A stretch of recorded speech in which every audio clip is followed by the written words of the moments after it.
muy circunstancial que puede no repetirse en años sucesivos, con lo cual lo ideal sería tener más años para comparar. Pero bueno, es lo que tenemos, es lo que, con lo cual nosotros tenemos que trabajar y como analistas de este balance es lo que tenemos que ver qué es lo que puede haber pasado en la evolución de un ejercicio a otro, del año 2018 al 2019, que es lo fundamental de este problema, de este ejercicio precisamente, ¿no? De lo que estamos planteando.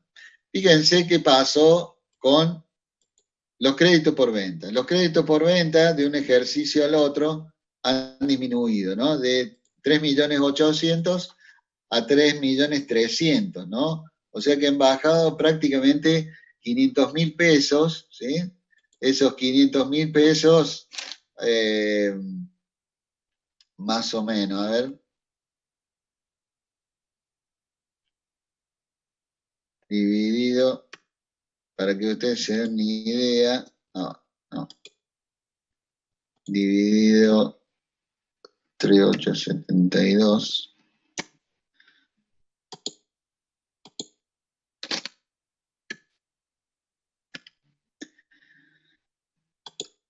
Más o menos de un ejercicio al otro, los créditos por venta bajaron o disminuyeron casi un 13%, ¿sí? Casi un 13% la disminución que tuvo los créditos por venta. ¿Qué puede haber ocurrido eso? Y bueno, puede haber pasado, primero que hayamos vendido menos, obviamente que al vender menos, los créditos por venta, como se podrán imaginar, también puede ser menos. Ahora, puede ocurrir de que no es que vendamos menos, sino que hemos apretado un poquito a los clientes y no le hemos dado tanta facilidad. Entonces, obviamente que los créditos por venta también han disminuido, Puede ser de que hayamos entrado en una crisis agropecuaria o alguna situación particular del Estado, que nos aprieta de alguna forma. Bueno, esto se refleja en esa disminución, ¿no? Bueno, pasamos a otros créditos, o sea, nosotros siempre nos tenemos que fijar en las grandes cantidades y en los rubros importantes, ¿no? Ahí es donde nosotros tenemos que marcar cuál es el análisis que tenemos que hacer, ¿sí? No plantearnos diferencias poco significativas, ¿no? Pero sí buscar las grandes diferencias, ¿no? Acá tenemos, por ejemplo, una disminución, perdón, un aumento de otros créditos muy importante. Es muy probable acá, después ya ustedes a medida que vamos analizando el balance se van a ir dando cuenta, es muy probable que hemos vendido algo, un bien de uso, y que parte de esa venta le hemos dado a plazo, ¿no? Hemos dado facilidad de esa venta, entonces eso aparece acá, digo, bastante claramente, ¿no? Ese aumento, ¿no? De estos créditos, otros créditos que en realidad son derechos, pero no son derechos que son habituales de la empresa. Estos derechos, estos créditos por venta sí son derechos que son habituales, son ordinarios. En cambio, estos no. Esto puede venir de una venta o que haya generado estos resultados extraordinarios que vimos acá. Estos resultados extraordinarios pueden haber sido un poco estar vinculado a esto, ¿no? Estar vinculado. Pasamos a bienes de cambio, que también es un rubro importante, ¿sí? Siempre hablando del activo corriente, y también vemos que su evolución ha sido positiva, También puede ser porque nos hemos estoqueado más, también puede ser porque hemos vendido menos, entonces se nos ha crecido el stock, se nos ha crecido la cantidad de cereales que tenemos en los hilos, entonces puede ocurrir eso también, O sea, ¿cuál es la función nuestra acá? de elaborar hipótesis para determinar que sean un hilo conductor o el principio del hilo conductor hacia la posible causa que implicó algún movimiento del tipo significativo entre los balances en la empresa en estos dos ejercicios. ¿Para qué eso? Y bueno, en una de esas tenemos que corregir algo, o no. Pero bueno, esto es una función importante, esto de las comparaciones, ¿no es cierto?, que tenemos que hacer. Lo mismo pasa con los bienes de uso, es decir, con todas las cuentas. Fíjense acá este movimiento de bienes de uso. Acá hemos vendido algo importante. Fíjense que puede ser que tenga vinculación con estos créditos, como les decía, ¿no? Fíjense que es un bien, nos hemos desprendido de un bien, hemos vendido un bien de un valor significativo acá. Muy probable que, por ejemplo, esta gente tenía una propiedad de mucho valor, pero que en realidad no era productiva. Eso habría que ver qué es lo que pasó con esta variación que tuvo de un año al otro los bienes de uso, ¿no? Bien, esa comparación la hacemos también con los pasivos, vemos qué pasó, aumentó o no aumentó la deuda con los bancos. Acá aparentemente hay un fenómeno. Miren lo que ocurre acá para que ustedes se den en cuenta cómo funciona esto lógicamente, ¿sí?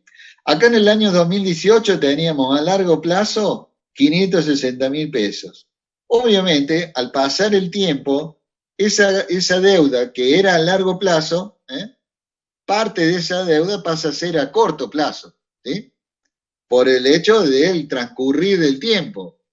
Y obviamente que se ha trasladado acá arriba, como deuda bancaria corriente. O sea, parte de esa deuda, que será la diferencia entre 560 y 240, se ha trasladado acá por el hecho del transcurrir del tiempo, ¿sí? O sea, pasó de una cuenta a largo plazo o una deuda a largo plazo a una deuda a corto plazo. Las deudas comerciales también tuvieron su evolución, han crecido, no mucho, pero han crecido. Muy probablemente, a lo mejor, los proveedores han sido más benignos con nosotros y nos han dado más plazo y ha crecido. Eso significa esto, o sea que nos han dado un poco más de facilidad para la compra del cereal, a nuestros proveedores, los productores generalmente. Bueno, y esa comparación también la podemos hacer, y obviamente es muy útil y la debemos hacer respecto de las ventas, ¿no? O sea, de todos los componentes, ventas, costo de mercadería vendida, de todo lo que es costo y gasto, es decir, de todo el cuadro de resultados también hacemos la misma comparación horizontal, ¿sí? A ver qué pasó. Puede ocurrir acá, fíjense, sueldo y cargas sociales ha aumentado, yo me pregunto por qué, me podría preguntar por qué, y la explicación puede ser, bueno, lo que pasa es que firmamos un convenio colectivo de trabajo que implicó el hecho de aumentar los sueldos, o incorporamos algún personal nuevo, ¿eh? Lo mismo los gastos, en el caso de gastos administrativos, no, fíjense que hemos hecho economía en los gastos administrativos. ¿Por qué puede haber hecho economía en los gastos administrativos? Esas también son las hipótesis que me tengo que hacer, ¿no? ¿Qué pasó acá? ¿Dio resultado el hecho de no comprar tanto papel y imprimir menos? Puede ser una causa. Entonces estuvo bien, felicitamos al gerente administrativo por ello. ¿Qué pasó con las ventas? Bueno, obviamente que esto no tenemos que ver. Acá aumentaron 3 millones de pesos las ventas, ¿sí? Aparentemente podría estar bien. Acá yo también puedo ver, calcular la diferencia, calcular cuál ha sido en términos porcentuales ese aumento que representan esos 3 millones de pesos a ver si me permiten, lo voy a hacer acá, como para que ustedes vean que 3 millones dividido 16,868. Como para ver más o menos. Bueno, fíjense, las ventas crecieron un 18% en relación en relación al año anterior, ¿eh? De un año a otro crecieron, ¿sí? Un 18%, casi un 18%, ¿sí? Vamos a hacerlo en términos globales. Ahora, ¿qué pasó con el caso de los costos de la mercadería vendida? También han crecido, obviamente, ¿sí? Han acompañado ese crecimiento, con lo cual, obviamente, que no ha sido no ha tenido tanta variación estas utilidades brutas, no ha sido tan significativo, han bajado, sí, pero no es tan relevante esa baja. O sea que los costos prácticamente han acompañado el ritmo de la venta. Ahora, hay que pensar en esto. Crecimos las ventas. Cualquiera puede decir, me fue bárbaro. No fue bárbaro. A estos acopiadores no fue fabuloso. Pero no sé si es así. Porque si la inflación, por ejemplo, fue del 40%, que yo haya crecido un 17, un 18% en la venta, y no es tan bueno. No sé si me siguen la idea. ¿Tá? O sea que tiene que haber todo un contexto como para yo tener la certeza de que las conclusiones a las cuales yo estoy arribando, sean aceptables, y buenas y correctas, para no equivocarme, y no cometer el error de un triunfalismo a lo mejor falso, porque obviamente si yo tengo una inflación del 40% y las ventas aumentaron un 18%, y bueno, he estado perdiendo mercado. Básicamente he estado perdiendo mercado, ¿sí? Y así voy, digamos, haciendo una comparación y buscando una explicación, ¿no? De cuál es lo que ocurrió acá respecto de un ejercicio al otro, ¿no? Fíjense, llegamos a un resultado operativo y que le dije que era importante, que el cálculo del resultado operativo, donde del año 2018 al 2019 bajamos de una forma bastante significativa, ¿eh? Y bueno, esto tiene su explicación. Empieza por estos 100.000 que acá perdimos en las utilidades brutas, o no perdimos, disminuimos la utilidad bruta. Y acá, en la diferencia entre un año a otro de estos costos, también está la explicación de por qué de un ejercicio al otro pasamos de 1.600.000 a 1.200.000. Puede ser el aumento de los sueldos, puede ser.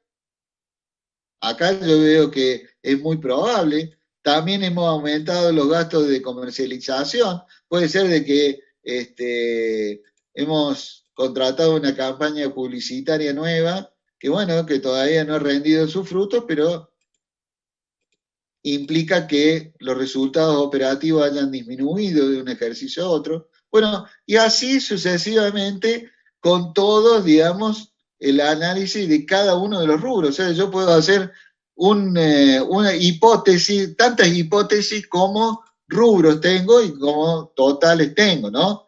¿Qué pasó con el total de activos corrientes? ¿Subió, creció, disminuyó?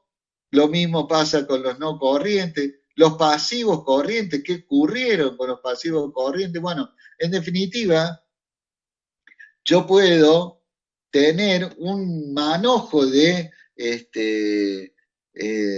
datos, que después los tengo que analizar y observar y ver qué causó la modificación o no de cada uno de esos rubros, ¿no? Bueno, entonces nos queda calcular esas herramientas que habíamos aprendido, que son los indicadores, que son los índices, tanto para la situación financiera a corto plazo como la de largo plazo y la situación económica, ¿sí? ¿Ah? Entonces vamos a ver simplemente los principales, ¿no? Simplemente los principales. ¿Qué vamos a ver? Liquidez corriente, capital de trabajo y liquidez seca para ver la situación financiera a corto plazo, ¿sí? Empezamos con el capital de trabajo. Aquí era igual. Acá están las fórmulas. La fórmula. Capital de trabajo era fácil, activo corriente menos pasivo corriente. 2.901 para el caso del año 2018 y 3.143 para el caso del año 2019. Hemos mejorado en términos monetarios. ¿Se acuerdan que el significado del capital de trabajo, o también llamado capital de maniobra, se complementaba con el de liquidez corriente, ¿no? Porque acá, en el caso de la liquidez corriente, comparaba en términos relativos el activo corriente y el pasivo corriente, ¿sí? ¿Qué significaba 1,6 y 1,5? Bueno, en el año 2018 teníamos por cada peso de pasivo, o sea, por cada deuda a corto plazo, teníamos 1,6 de activos corrientes, o sea, de fondos disponibles para cubrir esas obligaciones, ¿sí? Y lo mismo, y en el año 2019 hemos empeorado esa relación.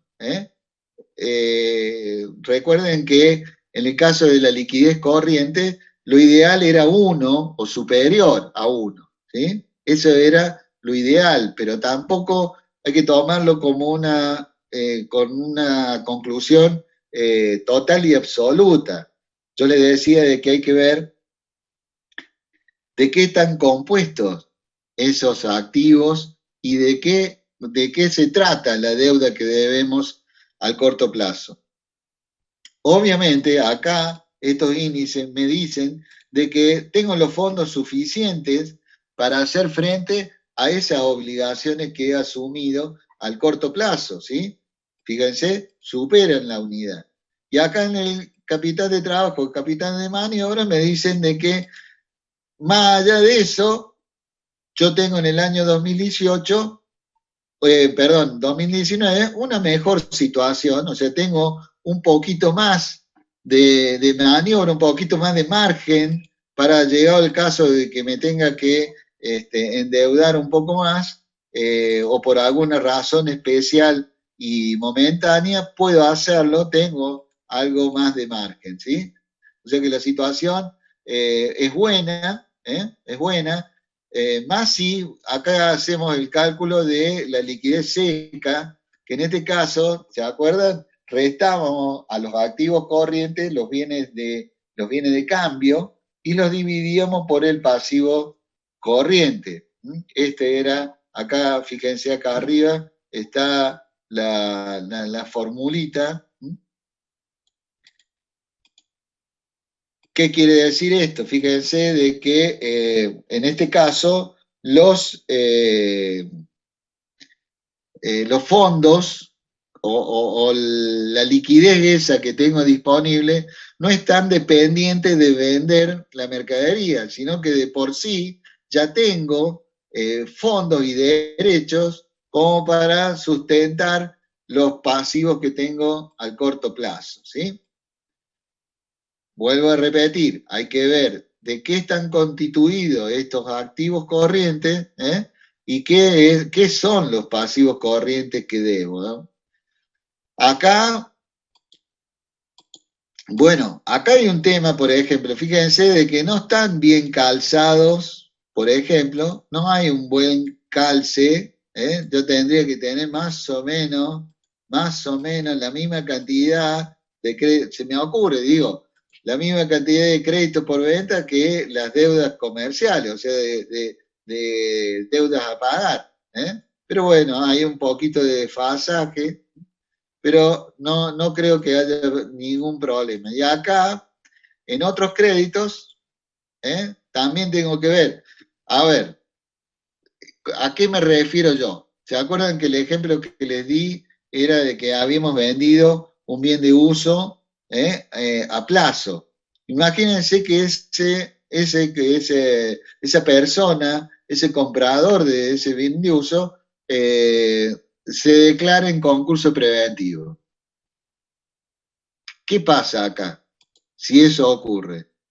Algo que estaba fantástico dejó de serlo, porque miren lo que representa estos otros créditos, suponiendo el caso de que todo este es la deuda con ese hombre, digamos, la deuda que ese hombre nos debe, le debe la copiadora, ¿eh?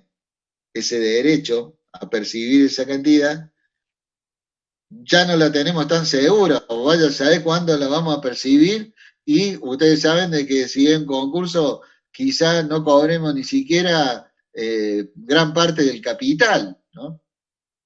Entonces, por eso digo de que estas conclusiones a nosotros nos permiten dar un indicador, nos permiten buscar un camino, pero no son absolutas. Tenemos que ver de qué están constituidas, si esa deuda la podemos cobrar, si no la podemos cobrar, quiénes son nuestros clientes. No es lo mismo que una deber que esta cantidad, por ejemplo, fíjense hasta dónde podemos llegar. No es lo mismo que esta cantidad, 3.300.000, lo deba una sola persona que lo deban 100 personas. ¿eh? Si lo deben 100 personas, el riesgo de incobrabilidad que podamos tener, obviamente se diluye.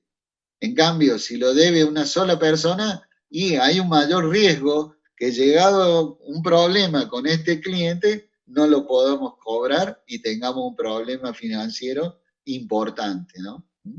¿Se entiende esto hasta acá?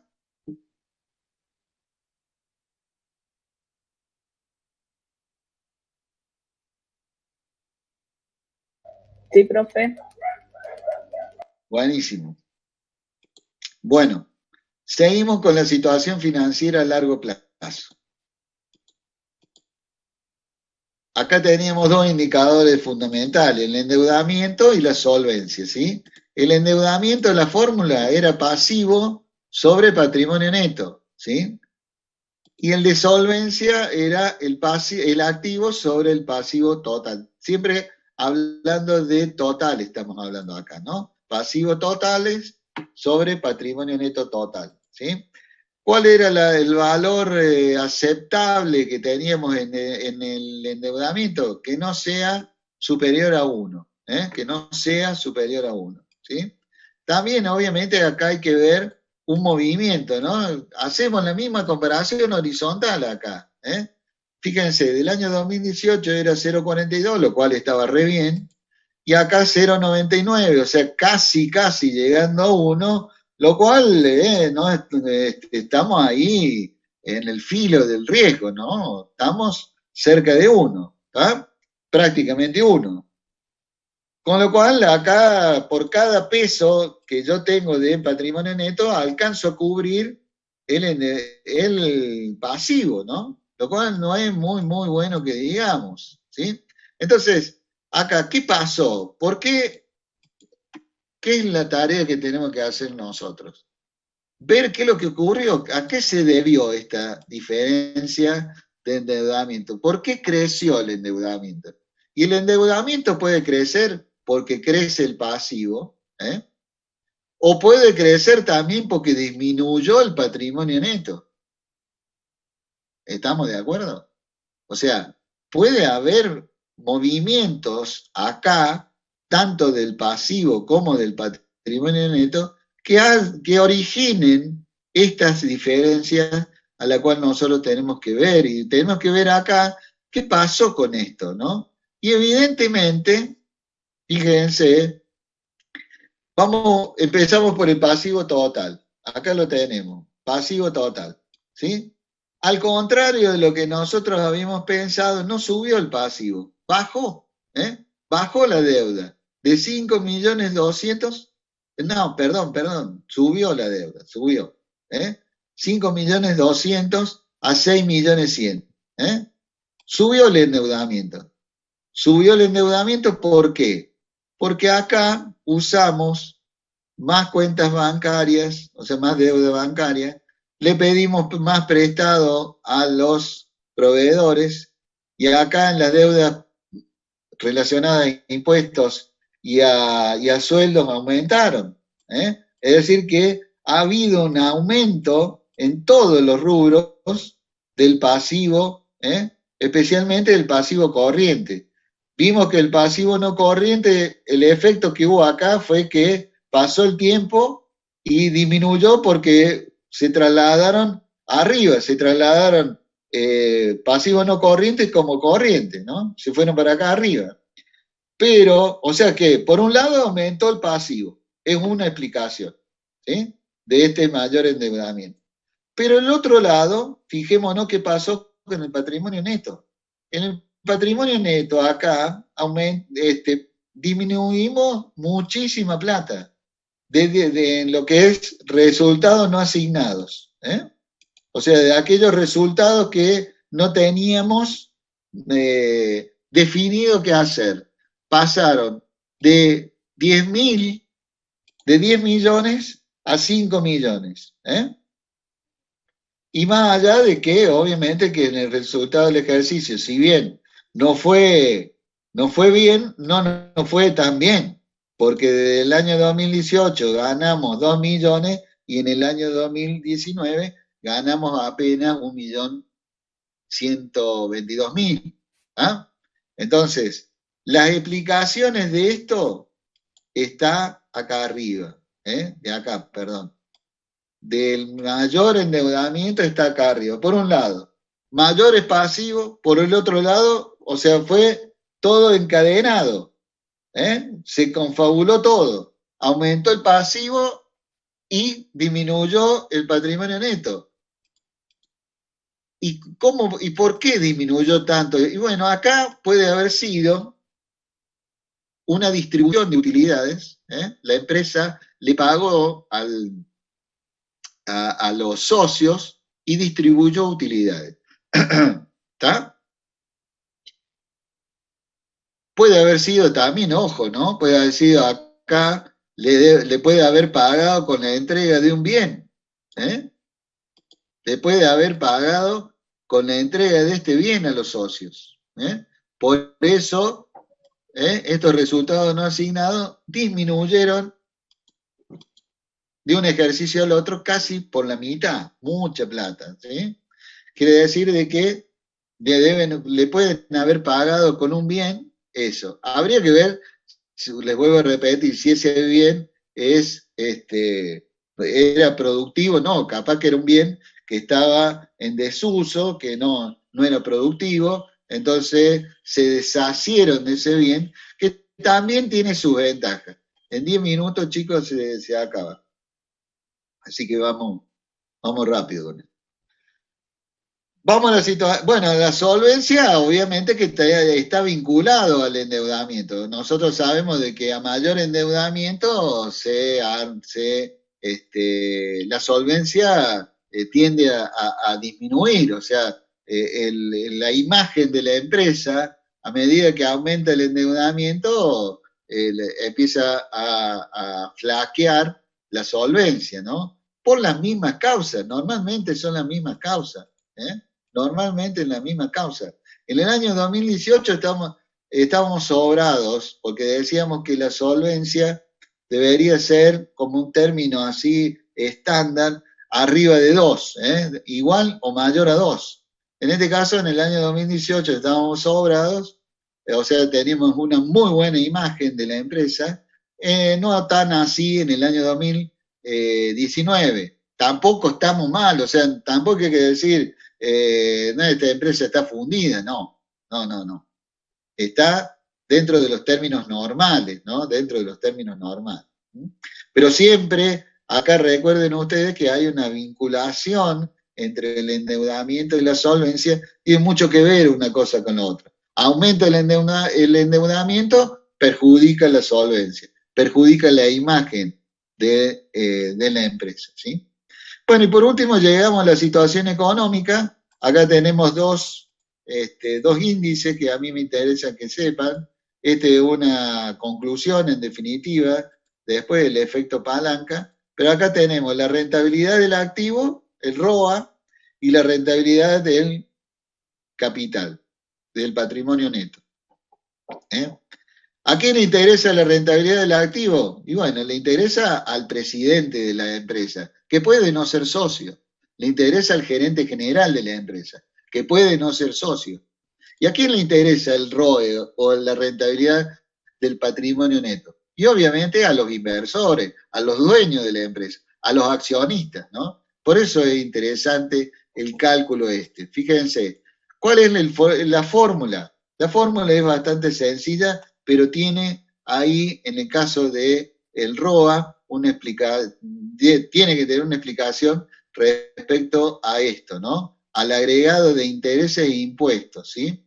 Dice, resultado operativo más intereses e impuestos sobre los activos. Activos totales. Esa es la fórmula. Ahora, ¿por qué? Bueno, obviamente que acá buscamos resultados operativos, son estos, que acá marcamos, resultados operativos. Ahora, ¿por qué le agregamos los intereses? Dice, más intereses e impuestos. Concentrémonos en el tema de intereses. Acá tenemos intereses pagados. Fíjense que para calcular el resultado operativo nosotros hemos tenido que restar estos intereses pagados para llegar a estos resultados operativos. Pero como a mí me interesa la rentabilidad del activo, sin importar la fuente de financiamiento, ustedes se acuerdan que el activo puede ser financiado por pasivos y por patrimonio neto, es la fuente de financiamiento. Bueno, como a mí no me interesa quién financió, simplemente me interesa qué pasó, cuál fue el rendimiento de la totalidad del activo, por eso agrego los intereses. Por eso agrego los intereses. Entonces, y en el caso de impuestos, lo mismo, lo que pasa es que acá no hay impuestos. Impuestos se refieren no a impuestos a las ganancias, sino al resto de los impuestos. Dejemos de lado el impuesto a la ganancia, sino al resto de impuestos, ¿sí? Entonces, fíjense ustedes, acá, qué es lo que obtenemos, ¿no es cierto? Y dividido, por supuesto, por el activo total. 8,75%, acá yo lo multipliqué, y 8,86% en el año 2019, 2018, 2019. Esto en términos porcentuales, fíjense, prácticamente se mantuvo, a pesar de todos los movimientos y todo, se mantuvo. ¿Por qué se mantuvo acá? Básicamente se mantuvo no porque hayan aumentado mucho las ventas, sino más que nada porque han disminuido los activos totales, ¿no? Fíjense, los activos totales pasaron de 17 millones a 12 millones, o sea que una de las formas de aumentar la rentabilidad del activo es deshacerse de los activos que son improductivos, y eso provoca que yo mantenga esa rentabilidad. Y fíjense, y vamos ahora a la rentabilidad del patrimonio neto, ¿sí? La fórmula. Resultados operativos, ¿sí? Pero ya esta vez todos los resultados operativos, o sea, ya con todas las deducciones, con todo, ¿sí? Estos resultados operativos sobre el patrimonio neto, sobre el total de patrimonio neto. ¿Correcto? En el caso del 2018, 13,61, y en el caso de 2019, 19,69%. O sea que estamos hablando de que mejoramos la rentabilidad de los accionistas, lo cual eso para los accionistas tendría que ponerse contentos. Mejoramos la rentabilidad. A pesar de esos movimientos que hemos visto, que aumentó el pasivo, que vendieron un producto, que vendieron un bien de uso, fíjense cómo a través de esos movimientos hizo de que esta rentabilidad, la rentabilidad propia, la rentabilidad de los accionistas, haya aumentado en un ejercicio o el otro, ¿sí? Ahora, ustedes me dicen, 19%, ¿es suficiente? ¿Está bueno? Y bueno, eso lo tengo que comparar con el contexto con que vivimos, ¿no es cierto? La conclusión o el comentario que hice recién respecto de las ventas, del aumento que se registraron las ventas, también ocurre lo mismo acá, ¿no? A ver, si un plazo fijo, si bien hay una diferencia abismal entre invertir en una sociedad, en una empresa, o invertir en un plazo fijo, obviamente que yo no puedo sacar la plata de la empresa todos los meses y volverla a poner y volverla a sacar. Tiene una limitación el hecho de tener que tener la plata acá en la empresa. Pero si yo comparo con una tasa del 30% que hoy está dando un plazo fijo, y obviamente que yo acá me estoy quedando corto, me estoy quedando corto, ¿sí? Entonces, sería no compensatoria la puesta de dinero en la sociedad esta, en el acopiador, no sería muy rentable, a pesar de haber sido positivo, ¿no? Bien, el efecto palanca, ¿se acuerdan del efecto palanca? Era la forma de que yo podía, a través del endeudamiento, que mi capital rindiera mucho más. Eso en definitiva es el efecto palanca, ¿no? Si me prestan a mí al 10% y yo obtengo una rentabilidad de mi propio capital del 20%, quiere decir que el efecto palanca ha sido positivo. ¿Y cómo hago yo para saber eso? Bueno, comparo la rentabilidad del activo con la rentabilidad del patrimonio neto. Si la rentabilidad del activo es menor que la rentabilidad del patrimonio neto, el efecto palanca fue positivo. Vuelvo a repetir.